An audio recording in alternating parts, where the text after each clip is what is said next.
இவங்க பேசிட்டு இருக்க டைம்ல டெல்லியில நீட்ல நடக்கிற குளப்படிகளை எதிர்த்து நிறைய மாணவர்கள் போராடிட்டு இருக்காங்க.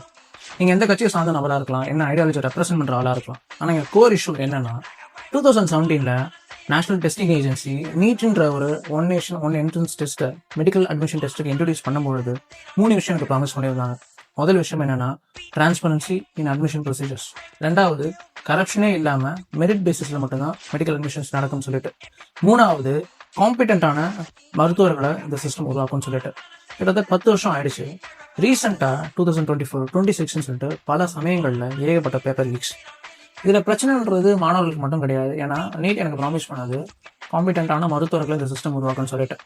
இப்படி பணம் வாங்கிட்டு பேப்பர் லீக் பண்ணி ஒரு ரோட்டன் சிஸ்டம் மூலமா உருவாக்கப்படுற மருத்துவர்கள் எப்படி இந்த நாட்டுக்கு சேவ் பண்ண முடியும்?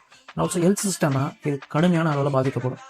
இது ப்ரொட்டஸ்ட் நடக்கிறதுக்கான மிக முக்கியமான காரணம் என்னன்னா அரசு அக்கௌண்டபிலிட்டி எடுத்துக்காதனால மட்டும்தான்.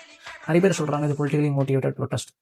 As long as problem exist ஆகிற வரைக்கும் அதெல்லாம் ஒரு பிரச்சனையே கிடையாது. ப்ராப்ளத்தை எப்படி ரெக்டிஃபை பண்ணுறது மட்டும்தான் கவர்மெண்ட்டோட ஃபோர்மோஸ்ட் கோலாக இருக்கணும். அதை ஒரே ஒரு ரெக்வஸ்ட் தான், ப்ராப்பராக அக்கௌண்டபிலிட்டி எடுத்துக்கிட்டு ஃபர்தராக இந்த மாதிரி நடக்காமல் இருக்கிறது நம்ம என்ன பண்ண போகிறோன்றதுக்கான ஒரு பாலிசி டிசிஷன் எடுத்தே ஆகணும். அதை ப்ராப்பராக ப்ரொட்டஸ்ட் பண்ணுறவங்க கிட்ட அட்ரஸ் பண்ணி ப்ரொட்டஸ்ட்டை ஸ்டாப் பண்ணணும். வீடியோ பிடிச்சிருந்தா லைக் பண்ணுங்கள், ஷேர் பண்ணுங்கள், ஃபாலோ பண்ணுங்கள்.